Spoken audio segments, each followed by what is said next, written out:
کہ اگر آپ کو حجر اسود کا بوسہ نصیب ہو جائے تو آپ دونوں ہاتھ رکھ کے آواز کے بغیر حجر اسود کا ادب سے بوسہ لیں، اور اگر بوسہ نصیب نہیں ہوتا، رش زیادہ ہے، تو حجر اسود پہ ہاتھ رکھ کے ان ہاتھوں کو چوم لیں، اور اگر یہ بھی ممکن نہیں ہے تو حجر اسود پہ چھڑی لگا کے اس چھڑی کے سرے کو چوم لیں، اور اگر یہ بھی ممکن نہیں، رش زیادہ ہے، تو دور سے ہی اپنی تلیاں سیدھی کریں حجر اسود کی جانب، اور جب رخ سیدھا ہو جائے، ایک وہمی گمانی تصوراتی نسبت پیدا ہوئی، اب حجر اسود کو آپ کی تلیوں نے چھوا نہیں بلکہ اس کا رخ حجر اسود کی طرف ہوا، ان تلیوں میں اتنی برکت آ گئی، اب ان تلیوں کو چوم لیں، ان انگلیوں کو چوم لیں، اس لیے کہ ان کا رخ تو حجر اسود کی طرف ہوا تھا۔ تو جس پتھر پر میرے حضور کے ہونٹ لگے، جس پتھر پر میرے حضور کے لب لگے، اس پتھر کو چومنا بھی عبادت قرار پایا، اور پھر اگر تمہیں چومنے کا موقع نہیں ملتا، ہاتھ لگا کے ان ہاتھوں کو چوم لو۔ اچھا ہاتھ بھی نہیں لگ پائے، چھڑی کو چوم لو، چھڑی بھی نہیں لگ پائی، دور سے اشارہ کر کے اس کی سیدھ میں، اور پھر ان ہاتھوں کو چوم لو کہ جس پتھر پر حضور کے لب لگے ہیں اس پتھر کی طرف ہمارے ہاتھ سیدھے ہوئے ہیں، اب ان ہاتھوں کو بھی چوما جائے گا۔ پھر جس گلے کو رسول اللہ نے چوما، کیسے ہمت پڑی کہ اس گلے کو کاٹ دیا جائے؟ نہیں، وہ فقط گردن حسین نہیں تھی، نہیں، وہ فقط گردن حسین نہیں تھی، رسول کے بوسے کاٹے ہیں تیرے خنجر نے، تم نے رسول کی بوسہ گاہ کاٹی ہے۔ مسح النبی جبینہ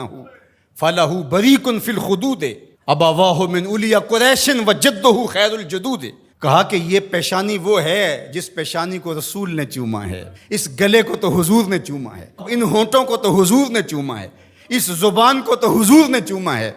اللہ اکبر! یہ پورا بدن حضور کے کندھوں پہ کھیلتا رہا، ناز و نعم میں پلا ہوا حسین، آغوش پیمبر کا پالا ہوا حسین، فاطمہ کی گود میں کھیلنے والا حسین۔ اللہ اکبر! آج آپ ریاض الجنہ میں جاتے ہیں تو پہلے ایپ ڈاؤن لوڈ کرنا پڑتی ہے، اور پھر وقت لینا پڑتا ہے، پھر لائن میں لگ کے آپ کو ریاض الجنہ میں آدھا گھنٹہ ٹھہرنے کا موقع ملتا ہے، لیکن حسین کے گھر کا دروازہ ریاض الجنہ میں کھلتا تھا۔ جو کھیلنے کے لیے نکلیں تو سامنے مسجد نبوی کا صحن ہے، کبھی پیغمبر کی گود ہے، کبھی زہرا سلام اللہ علیہا کی گود ہے، کبھی مولا کائنات کی گود ہے، یہ حسین ابن علی ہیں۔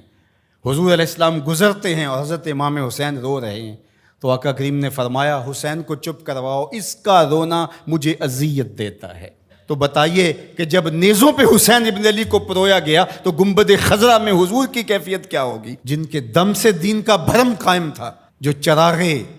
اہل وفا ہیں، جو رسول اللہ صلی اللہ علیہ وآلہ وسلم کی شبیہ تھے، جو عکس جمال مصطفیٰ ہیں، جن کو دیکھ کے محمد عربی یاد آتے ہیں، جو حضور کی گود کے پالے ہوئے آغوش پیمبر کے پروردہ ہیں، جنہیں حضور اپنا لعاب عطا کرتے ہیں، آج اسی حسین کو،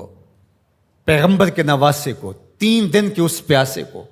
کربلا میں ذبح کرنے کے لیے اسی رسول کی امت نیزے اور برچیاں لیے ٹوٹ پڑی ہے۔ ایک نے نیزہ ماریا وچ سینے، دوجے تیراں دا می برسان لگ پے، ول کعبے دے سجدہ کرنے والے ہتھی آپ ہی کعبے نو ٹان لگ پے۔ بے مروت بے وفا تیرا بھی کیا افسانہ ہے، جس نے اپنی ہی شمع کو گل کیا تو وہ پروانہ ہے۔ حسین تو دین ہے، آپ دین کو ڈھا رہے ہیں۔ دین است حسین، دین پناہ است حسین، حسین منی و انا من حسین، حسین مجھ سے ہے اور میں حسین سے ہوں۔ نبی نے جس حسین کو کہا کہ وہ مجھ سے ہے، آج اسی حسین کو کربلا کے ریگزار میں ذبح کیا جا رہا ہے۔ ادھر سے تیر، ادھر سے تلواریں، ادھر سے نیزے، ادھر سے بالے، ادھر سے برچیاں،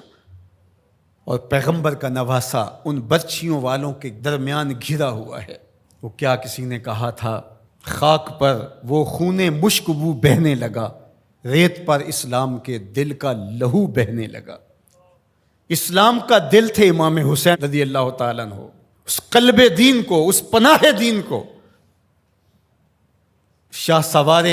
دوش مصطفیٰ کو، نواسہ رسول کو،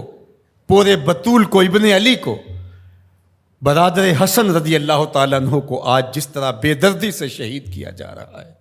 اترجو امتن قتلت حسینہ شفاعت جدہ یوم الحسابی. وہ امت جس نے حسین کو قتل کیا وہ قیامت کے دن سے شفاعت مانگنے کیسے جائے گی؟